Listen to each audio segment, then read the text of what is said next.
Pass the Glass. My name is Brittney Passmore, and until recently, I have been a tasting room associate in the San Ynez Valley for about 2.5 years. Now, due to the coronavirus, I, like many of you, find myself out of a job.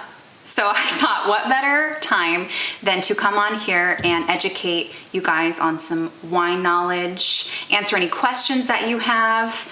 I am by no means an expert, but with what I've learned along the way and with the help of a few local winemakers, I hope to answer any questions and leave you guys with a better understanding about wine and the wine world.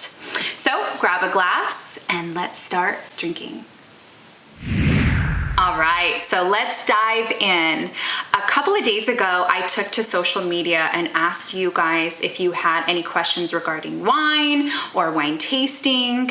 The first question that I want to address is, what are tannins? Now, tannins are a naturally occurring polyphenol found in grape skins and grape seeds. They can also be found in wood barrels. They help to stabilize wine and help to definitely preserve wine as far as oxidation goes. Now, there's no real preference for tannins. They're mostly found in red wine. They can leave your mouth feeling really dry. They can have that really astringent, bitter taste. Like Petite Syrahs and Cabs are known to have higher tannins just because of their flavor profiles. And of course, a lot of red wines are fermented with the skins on, so that can also help to have those tannins be more present in those wines. Fun fact about tannins is they do have some health benefits, one of them being that they help to lower your overall cholesterol and they help to fight against heart disease.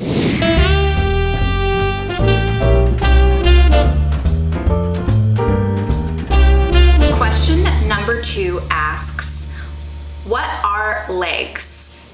What does it mean when a wine has thick legs, and can white wines have thick legs too?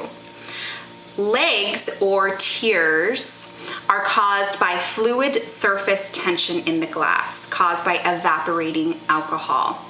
Rule of thumb is, the higher the alcohol, the thinner the legs. And the higher the sugar content, the thicker the legs. For best results, use a clean glass. Make sure you're in a temperature-controlled area with a low humidity. All right, so I'm gonna show you a demonstration. Over here, we've got our Chardonnay, and it is 14.2% alcohol. And then over here, we have our red blend, and this is 14.1%. So we're gonna show you here with the Chardonnay. Now the drip is going pretty quickly, so that does typically indicate a higher alcohol content. So over here we have our big red blend. This is predominantly Syrah. And if I tip this over, we have a much slower drip than that white wine. And that indicates that this one's got more residual sugar than the white wine. All right, so question number 3 asks, do aerators impact the flavor of the wine, or do they just make pouring wine easier? So aerators and decanters expose oxygen to the wine, and oxygen helps to kind of tone down those acids and those tannins that are present in the wine, making the wine taste smoother. So what I'm gonna do is I'm gonna open this bottle of red wine. Now this bottle is actually from the tasting room that I used to work for, Singer Family of Wines. This was one of our best sellers. This is our Marianello brand Cielo Rubio 2012. Nice big bold red blend. So this one actually would really benefit from a decanter just because I just opened it. So I'm gonna pour what I just opened in this glass, and then I'm gonna decant it, and I'm gonna have my sister Brooke come on up and have her taste it. Brooke, hi guys. Hey! Brooke and I used to work at a tasting room together in Los Alamos. Yes. So I will have you taste. I came in for the fun part. This one. Now That one's right out of the bottle. All right. So you got And what is this one? That's a big red blend of Sangiovese, Merlot, Petit Syrah, and Cab. Ooh, okay. So I am going to decant some of it now. And I just drink it straight out of there. Perfect. No. All right. So we're gonna give this baby some air. So typically, how long would it sit in a decanter? So it depends. That's a great question. So the bolder the wine, the longer you want to have it sit in a decanter. Okay. I would say for bigger, bolder ones, you can do it up to an hour.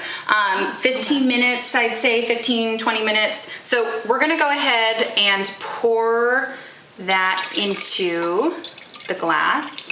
And I'm gonna have you tell me if you taste a difference. Okay.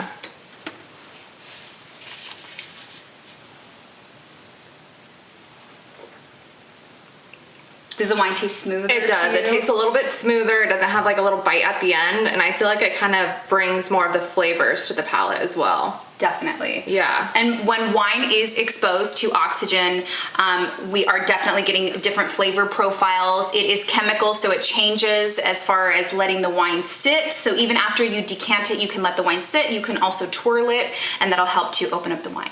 Yeah, they definitely have different scents even now from the decanter from straight out of the bottle. Do you like the decanter better? Yeah, I mean, like I love them both, but the decanter definitely made a nice little profile for it. Perfect. Let's take both of these. Question number 4 asks, does the shape of the glass affect the taste of the wine? And the short answer is yes.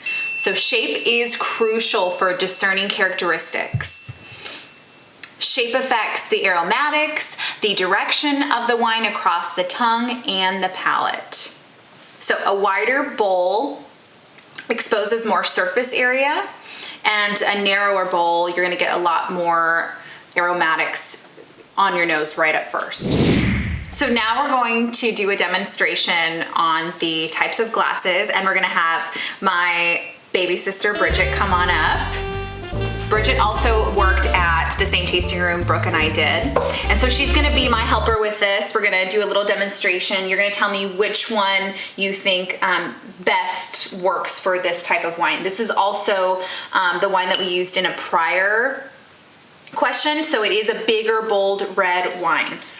Okay, got it. Which one should I start with? You can start my left to right. Okay.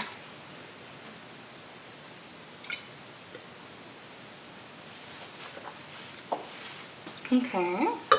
Just gonna go down the line. Okay, a little tipsy at the end.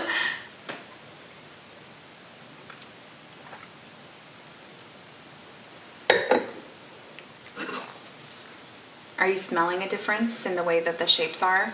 So these two, I kind of got like a similar scent on these two. Okay. This one is a little bit more, I don't know, I can't smell it as much. I feel like right here is where like the peak of The all smell, of the nose yeah. and the aroma came out of. That makes sense because it is structured for you to smell it first before you're sipping. Well, okay, the palate on that one is extremely different than the other ones. It's like almost a little bit more forward. I get a little bit more of those tannins, as we talked about. Right. And then I'm just really excited about this one. This one's huge.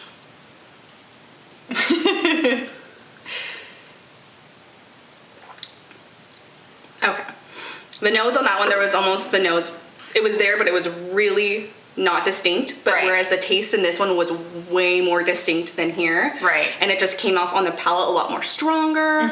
There was those berries, there's the oakiness. The cool thing about this being a big glass too is that you can swirl it, you can twirl it, you can go ahead and you can stick your nose in there. You're not going to get that, like you said, the same flavor profiles you would on this kind of smaller, thinner glass. This one's going to be nice and big. Just off the nose. Off the nose. And that one's actually going to be the perfect choice for a nice, big, bold red. Well, thank you. Thank you! And there you have it. Good job, Bridge. This one's going to be the winner, this big, bold glass. Our last question of the day asks, how does a $15 bottle compare to a $40 bottle of wine? And is the ingredients and the quality better in the $40 wine than in the $15 wine? So according to my winemaker, in a perfect world, a $40 bottle would be the better wine. The ingredients would be better quality, but we also have to take into consideration the land costs, the labor costs, the regulation costs, and you also have to take into account that wine prices are subjective. So some ego goes into the prices being higher. Maybe a winemaker thinks that their wine is better quality. Maybe it took a little bit more to make. The type of grape might have been harder to grow. So it all depends. Now you can find $15 bottles that are really good and aren't necessarily on par with the $40 bottle. My best suggestion for you guys would be to do a blind tasting at home. You can purchase some $15 bottle wines, maybe at the grocery store. You can compare them to wines that you've got at a tasting room perhaps, or from a vineyard. $40 bottles, $50 bottles, and cover them up.